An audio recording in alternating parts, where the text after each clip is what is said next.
Good morning students. Chemistry class में आपका स्वागत है। 11th क्लास के लेक्चर में हम पढ़ने वाले थे पीरियोडिसिटी, जिसमें क्लासिफिकेशन ऑफ पीरियोडिक टेबल पढ़ रहे हैं अपन। क्लासिफिकेशन ऑफ पीरियोडिक टेबल में देखो, लास्ट क्लास में हमने देखा है क्लासिफिकेशन, जिसके अंदर हमने ग्रुप वाइज क्लासिफिकेशन देखा था। उसको एक बार लाइटली मैं उस चीज़ को रिपीट करती हूँ, देन हम आगे बढ़ते हैं उसके अंदर। Firstly we have seen that in modern periodic table there are 18 groups are present. Then group first को लाइटली रिपीट कर रही हूँ बेटा मैं इस चीज़ को। Group first elements are known as alkali metals because their aqueous solution is basic in nature, so it is derived from the Greek language, that is alkali, and all elements are metal in nature, so they are known as alkali metals. Group second elements alkali earth metals because they are found in earth crust in combined form. Okay, then group 3 to 12 are known as transition metals because they join the S block to P block. These 10 groups elements all are metallic in nature, or they are same in size, they have same properties like true metals, so they are all also known as transition metals. After that we start from group 13. Group 13 elements are known as boron family because the first element is boron, so this is known as boron family. And next group 14 is carbon family because the starting element is carbon, so the general feature we note this group as the carbon family. Next, the group 15, which starts from nitrogen atom, these are known as nicosin family because during the reactions they evaluate some pungent gases having fuming and pungent smell, so these are known as nicosin family.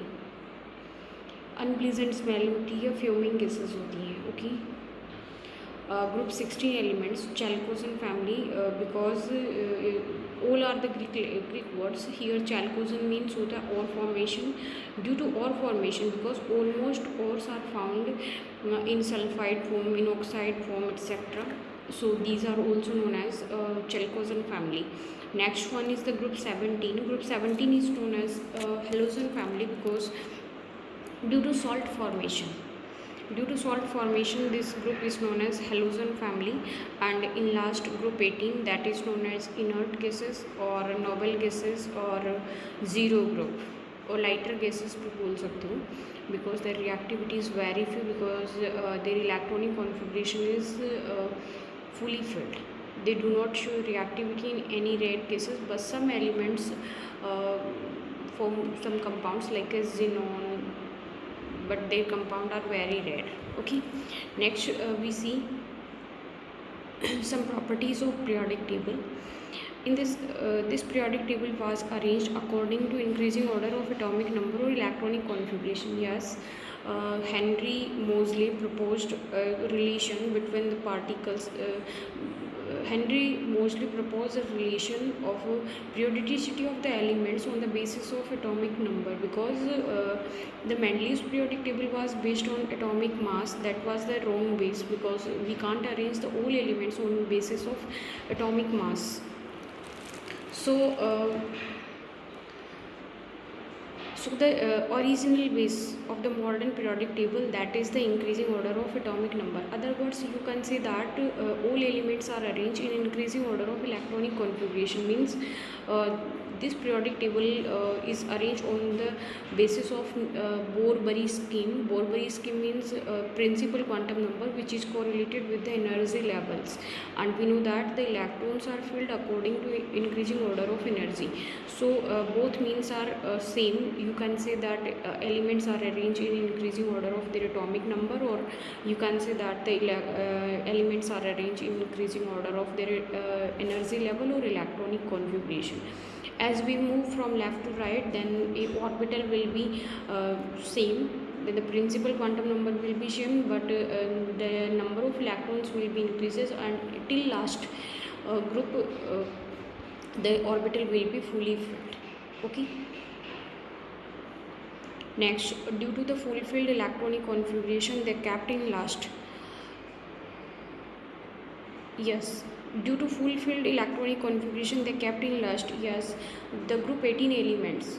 Group 18 elements, which are known as inert gases, noble gases, which is last because their electronic configuration is fully filled electronic configuration. Then, if we start any new group, then we have to move left side. Due to this, they are kept in right side in last.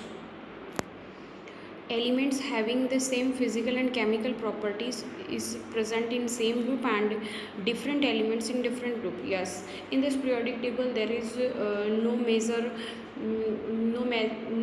difference in elements because elements having the same physical and chemical properties almost are kept with the same groups and same periods, and which are different in properties, they are kept in different groups because the classification is based on the physical chemical properties which get vary according to the electronic configuration. We can say that the atomic number always decide the almost chemical properties, but if there is any variation, then elements are classified in various groups. Elements having the same physical properties ये हो गया है. In left side the metal while the right side are known metals are present. Left side से मेरा मतलब है कि एक बार पीरियोडिक टेबल में आइडेंटिफाई करवाऊँ मैं आपको. ये लेफ़्ट साइड होती है, ये राइट साइड होती है. लेफ़्ट साइड से यहाँ तक कि ऑलमोस्ट जो एलिमेंट्स हैं they are metallic in nature. Okay, you can see that the left part is most of metallic in nature while the right side is non metal in nature. ये वाला area जो है ऊपर का वो सारा का क्या होता है, the upper level area is non metal in nature while some are metalloids. So कि जब प्रॉपर्टीज आएंगी देन मैं उसको काउंट करूँगी आपको. मेटल, नॉन मेटल्स, मेटल ये कहेगी मेटलॉइड, देन नॉन मेटल्स. कुछ नॉन मेटल हैं, 6-7 एलिमेंट्स मेटलॉइड हैं, बाकी सारी मेटल्स होती है. तो लेफ्ट साइड मेटल का है, right side metal non metals का है, बीच में कुछ क्या आती है मेटलॉइड्स आती हैं. सो कि और नीचे तो ये है, इन एलिमेंट्स का कोई है ही नहीं characteristic feature because almost elements are radioactive in nature. Okay, then ये प्रॉपर्टीज़ हो गई है. लेफ्ट साइड के अंदर मेटल है, राइट साइड ये है. नेक्स्ट देखो, मॉडर्न पीरियोडिक टेबल है. It explains the most of demerits of the Mendeleev periodic table. While everything is not perfect, so there are some demerits in this periodic table. So we have to discuss these things. First demerit है, they can't explain the position of hydrogen atom because hydrogen atom have various properties. In some cases it have similarity with various groups and it have very different properties with the all groups. Particular किसी group की बात करें तो बहुत सारी similarities present होती है hydrogen atom के साथ में, बट वहीं पे अगर उसी ग्रुप में इंक्लूड करना चाहें तो there are many differences are present other than the groups. वहीं पे उसके अंदर बहुत सारी क्या होती हैं डिफरेंसेस भी प्रेजेंट होती हैं. तो पर्टिकुलर किसी भी ग्रुप के साथ में इसको नहीं रख सकते. But hydrogen show the most of similarities with the first group and 17 group that is known as halogen groups. But दोनों के साथ में प्रॉपर्टीज सेम नहीं है, सो इसकी कोई पर्टिकुलर स्पेस नहीं है. इसके लिए इसको हाइड्रोजन को एक स्पेशल एलिमेंट की जगह दी गई है. ठीक है ना, एक अलग से ब्लॉक रखा जाता है इसका. सेकेंड है, they can't include the lanthanides and actinides in periodic table. Yes, the modern periodic table also confused about the separation of lanthanides and actinides. It can't explain that why we separate the lanthanides and actinides from the periodic table, because if we arrange the lanthanides and actinides in periodic table then all the periodic character will be disturbed and periodic table will be not maintained according to the atomic number, electronic configuration such as. So first demerit is no proper position of hydrogen atom, and second it can't explain about the separation of lanthanides and actinides from the periodic table. Next one is some elements having the same properties kept in the different groups. Yeah, there is minor demerits. First one, barium and lead. Barium and lead both are kept in different groups. but they have almost same properties. Due to this, similarly copper and mercury, ठीक है। तो कुछ elements हैं जिनके अंदर similarities थी but फिर भी उनको डिफरेंट ग्रुप्स में सेपरेट कर दिया। क्यों कर दिया? ये 4 डीमेरिट्स थी। इसके बाद में हम डिस्कस करते हैं classification of the periodic table. First classification हमने देखा था vertical view. Now we will discuss the basic classification. According to this periodic table is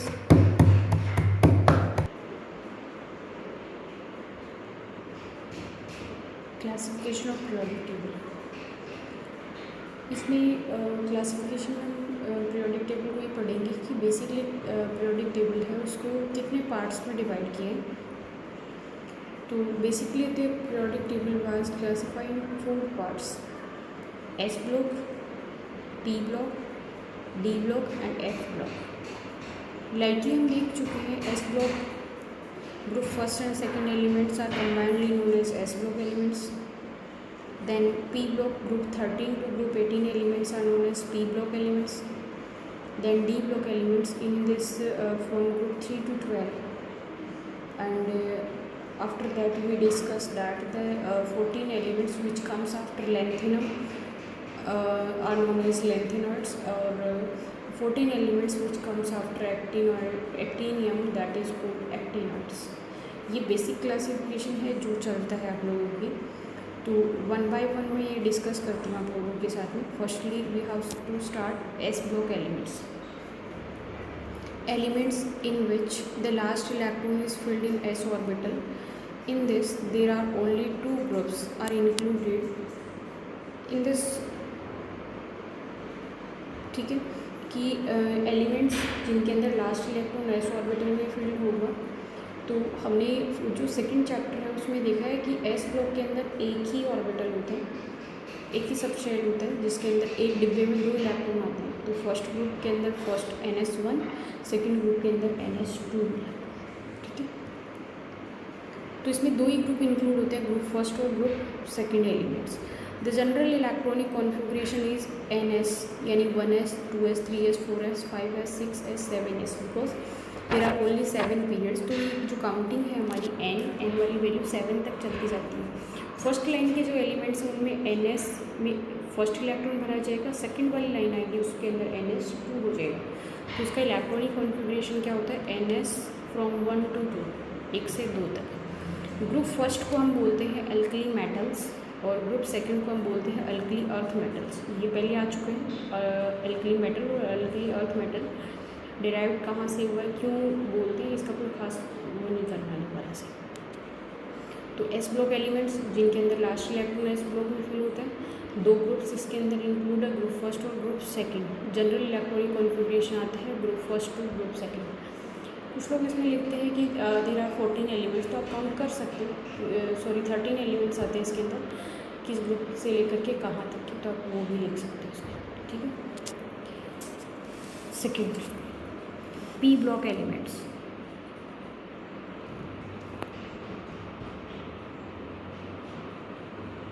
P block elements in which the last electron is filled in p orbital। Common सी बात है, जिसका last electron p orbital में भरा जाएगा।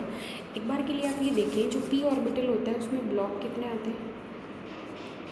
3 blocks आते हैं। Total electron कितने? 1 2 3, देन अगेन दोबारा 4 5 6। टोटल इलेक्ट्रॉन्स कितने आएंगे? 6। इसका मतलब इसमें ग्रुप्स कितने आएंगे? 6 ग्रुप्स आएंगे। स्टार्ट कहाँ से होंगी? विच starts from group 13 to 18। 13 group का इलेक्ट्रॉनिक कॉन्फ़िगरेशन होगा P1, 14 का P2, 15 का P3, 16 का P4, 17 का P5 और 18 ग्रुप का P6। कॉमन सी बात है ना। तो लास्ट इलेक्ट्रॉन किस में? P ऑर्बिटल में भरा जाएगा। इस ब्लॉक के अंदर ग्रुप 13 से 18 तक को इंक्लूड कर रहे हैं। आई बात समझ में? In this block metals, non metals and metalloids are included. इसके अंदर मेटल, नॉन मेटल और मेटेलॉइड्स हैं। जब एलिमेंट्स की प्रॉपर्टीज़ आएंगी तो मैं बहुत क्लियरली ये चीज़ बताऊंगी कि इसमें कितनी मेटल है, कितनी नॉन मेटल है और कितने मेटेलॉइड्स हैं, ठीक है ना। अभी इतनी डेप्थ नहीं की, इसलिए अभी हम सिर्फ इंट्रोडक्शन देख रहे हैं कि पी ब्लॉक किसको बोलते हैं।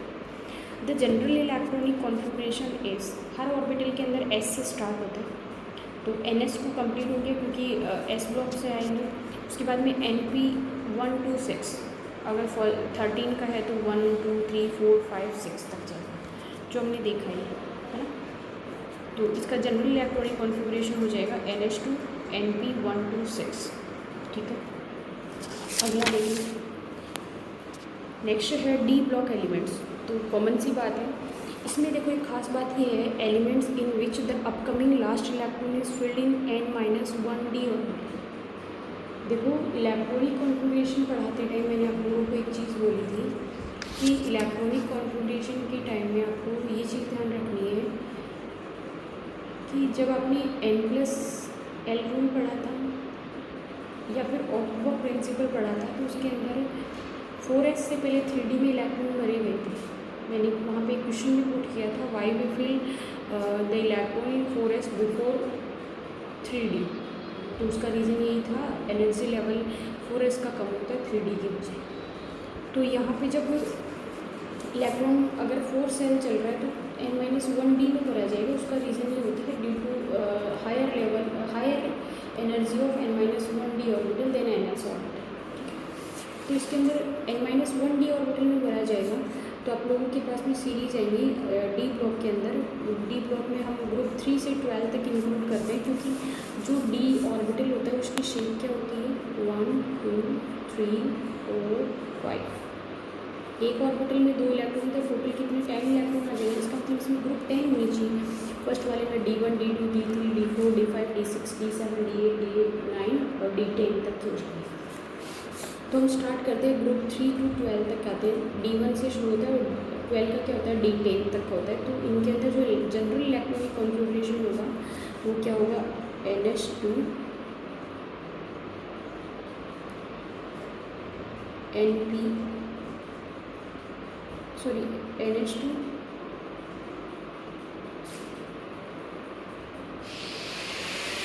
ऐसे लिखेगा n-1d फ्रॉम 1 to 10 और NH2। इसमें भी आप 2 की बजाय अगर 1 से 2 लगा दोगे तो एक दो एलिमेंट्स में वेरिएशन आएगा, ये लिख सकते हो। जनरल इलेक्ट्रॉनिक कॉन्फ़िगरेशन होता है n-1d 1 to 10 NS1। मोस्टली तो 2 रहेगा, लेकिन क्रोमियम और कॉपर आए थे जिसमें 2 की बजाय 1 1 आया था। अगर आपको याद रहे तो मैंने स्पेशली बोला भी था आपको कि इलेक्ट्रॉनिक कॉन्फ़िगरेशन ध्यान रखना है उसका। अब जो फर्स्ट सीरीज़ होती है which starts from scandium to zinc, 21 से लेकर के 30 तक के एलिमेंट्स आते हैं। स्कैंडियम टू जिंक आता है। 4d series yttrium to cadmium आती है। 5d जो सीरीज़ आती है वो लैंथेनम 57 से स्टार्ट होती है, दैन वो 72 के बाद में 80 तक आती है, मरकरी तक की। और 6d जो सीरीज़ होती है वो एक्टीनियम से स्टार्ट होकर अनिल सेप्टियम तक आती है, ठीक है ना। ये आती है 5d सीरीज़, ठीक है। डी ब्लॉक एलिमेंट्स हो चुकी हैं। उसके बाद में आती है F block elements. F block elements in which the last electron is filled in n-2f orbital होता है बेटा, n-2f ऑर्बिटल। इनको हम बोलते हैं इनर शेल ऑर्बिटल्स बोलते हैं, है ना। इनर शेल ऑर्बिटल्स बोलते हैं क्योंकि इनके अंदर ऑर्बिटल n-2 में, और उसका रीज़न ये होता है एनर्जी, क्योंकि n-2 की एनर्जी ज़्यादा होती है किसकी बजाय, ns की बजाय। Separated from the periodic table, जिनको सेपरेट किया गया है। लेंथेनॉइड्स कहाँ से सेपरेट हुए हैं, तो 14 elements which comes after lanthanum that are known as lanthanoids, and 14 elements which comes after actinium that is called actinoids.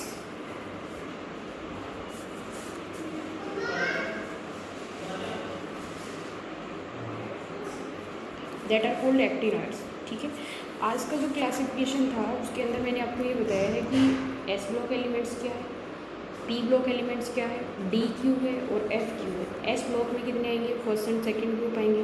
P block में ग्रुप 3 to 12 पी ब्लॉक में 13 to 18 ग्रुप्स आते हैं। डी ब्लॉक में 3 to 12 आते हैं, और lanthanoids में lanthanum के बाद के 14 एलिमेंट्स, और एक्टिनॉइड्स में एक्टिनियम के बाद के 14 एलिमेंट्स आते हैं। जनरल इलेक्ट्रॉनिक कॉन्फ़िगरेशन देखा है, और इसका जनरल इलेक्ट्रॉनिक कॉन्फ़िगरेशन देखोगे तो NH2 n-1 P 1 to 6, then आप लिखोगे 1 to 2 और n-2 F from 1 to 14 elements. ठीक है ना। पर आपको इलेक्ट्रॉनिक कॉन्फ़िगरेशन अगर याद रहे तो ठीक है, नहीं हो तो इतना डेप्थ में नहीं है, क्योंकि 12th क्लास में आपको एफ ब्लॉक कैरी करना होगा। तो अभी तक इतना याद रखें, लेंथेनॉइड्स क्या है, एक्टिनॉइड्स क्या है। 14 एलिमेंट्स लेंथेनम के बाद के, 14 एलिमेंट्स एक्टिनॉइड्स के बाद के, दोनों को मिलाकर के हम एफ ब्लॉक एलिमेंट्स बोल देते हैं, ठीक है। अगली क्लास में हम देखते हैं उनकी प्रॉपर्टीज़। तब तक के लिए thanks, have a nice day guys.